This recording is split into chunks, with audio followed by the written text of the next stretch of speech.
UAE के हुक्मरान ने नरेंद्र मोदी का एयरपोर्ट पर आकर इस्तकबाल किया है। मिसाली इस्तकबाल है। हमारे हुक्मरानों का बाहर आकर एयरपोर्ट पर आकर ऐसा इस्तकबाल करना यह नजर नहीं आता।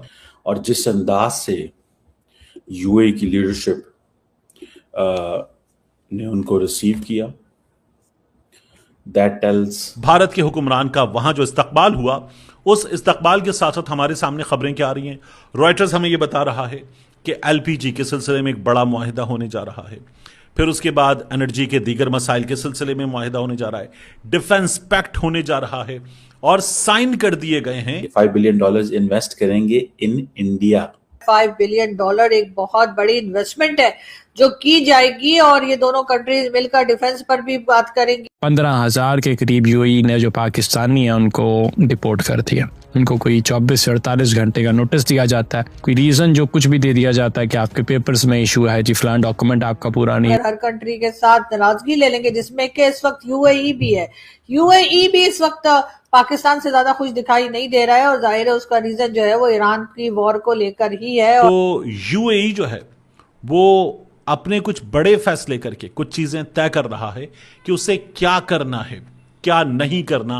ये यूएई ने मुमकिन तौर पर फैसला कर लिया है। बल्कि यहाँ तक कि जिनके पास गोल्डन या गोल्ड पासपोर्ट या इस तरह का जो उनकी एक स्कीम चला करती है, वो वीजा यानी गोल्ड वीजा भी था, उनको भी कहा गया है कि जी आप यहाँ से निकल जाएं।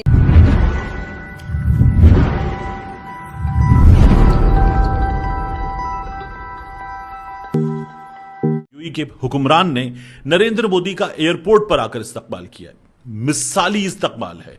हमारे हुक्मरानों का बाहर आकर एयरपोर्ट पर आकर ऐसा इस्तकबाल करना यह नजर नहीं आता, क्योंकि भारत अब एक बहुत बड़ी मार्केट है, भारत एक बड़ी इकोनॉमी है और भारत के हुक्मरान का वहां जो इस्तकबाल हुआ, उस इस्तकबाल के साथ साथ हमारे सामने खबरें क्या आ रही हैं। रॉयटर्स हमें यह बता रहा है कि एलपीजी के सिलसिले में एक बड़ा मुआहिदा होने जा रहा है। फिर उसके बाद एनर्जी के दीगर मसाइल के सिलसिले में मुआहिदा होने जा रहा है। डिफेंस पैक्ट होने जा रहा है और साइन कर दिए गए हैं। चीजें अब आगे बढ़ने जा रही हैं। तो यूएई जो है वो अपने कुछ बड़े फैसले करके कुछ चीजें तय कर रहा है कि उसे क्या करना है, क्या नहीं करना। ये यूएई ने मुमकिन तौर पर फैसला कर लिया है और ईरान ने जिस तरह से यूएई को निशाना बनाया, यूएई ने जिस तरह से अपनी सरजमीन पर बसने वाले ईरानी शहरियों के बारे में बताया कि उसने दहशतगर्दी का नेटवर्क बेनकाब किया है, वो सब चीजें हमारे सामने। एक चीज और हुई कौमी असम्बली में, शेर अफजल मरवत ने बताया कि पाड़ा चिनार के लोग, बाकी लोग, और जिस अंदाज से यूएई की लीडरशिप ने उनको रिसीव किया, that tells how deep, close and how they want to move on.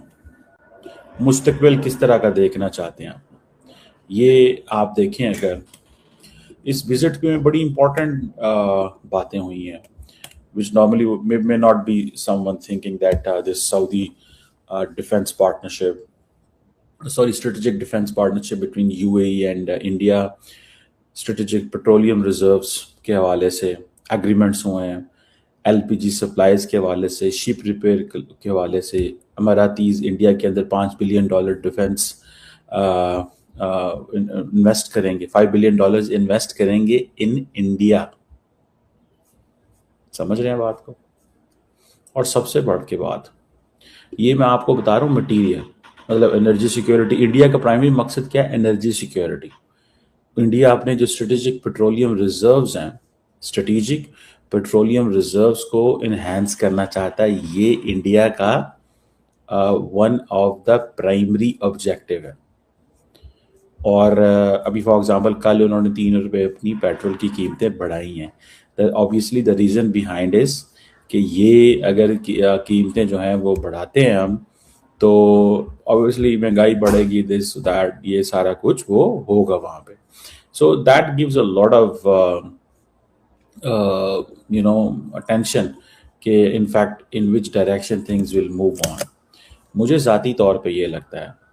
और नरेंद्र मोदी ने वहाँ पे खिताब भी किया। That is normally he doesn't do it. He doesn't do खिताब, और वो खिताब उन्होंने पूरी कॉपी आगे रखी हुई थी। तो इट गिव्स अ मैसेज कि ये जो खिताब है ये थोड़ा सा इट इज़ ऑल अबाउट, एक आप कह सकते हैं कि उन्होंने अपनी कंफर्ट जोन से बाहर निकल के, किधर से, कंफर्ट जोन से बाहर निकल के ये खिताब किया है। आप देखें कि नॉर्मली नरेंद्र मोदी जो है वो अच्छा ये खिताब किया गया, और खिताब इस तरह किया गया है कि जिसमें वो MBZ भी बैठे हुए हैं, मोहम्मद बिन जायद अल नहयान भी बैठे हुए हैं, और उन्होंने जितने भी अटैक्स हुए हैं उसके ऊपर उनको कंडेम किया, ठीक है जी।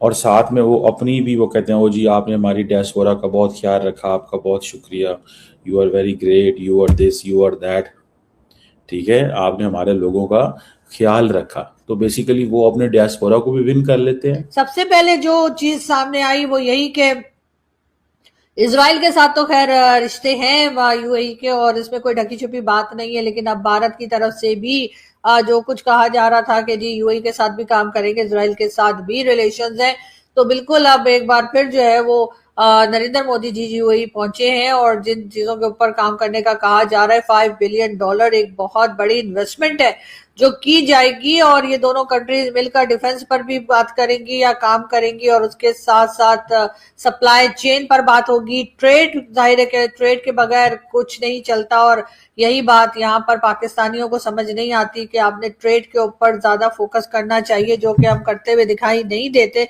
लेकिन वहां पर ऐसा नहीं। एनर्जी सेक्टर में काम किया जाएगा, एनर्जी सेक्टर के ऊपर भी जो है वो काम करते हुए दिखाई देंगे। यकीनन ये एक बहुत अच्छी खबर है, भारतीयों के लिए तो खैर अच्छी खबर है, लेकिन पाकिस्तान को भी सोचना चाहिए कि आपको भी अपने ट्रेड के ऊपर जोर देना होगा, ट्रेड की तरफ देखना होगा। अगर हर कंट्री के साथ नाराजगी ले लेंगे, जिसमें कि इस वक्त यूएई भी है, यूएई भी इस वक्त पाकिस्तान से ज्यादा खुश दिखाई नहीं दे रहा है।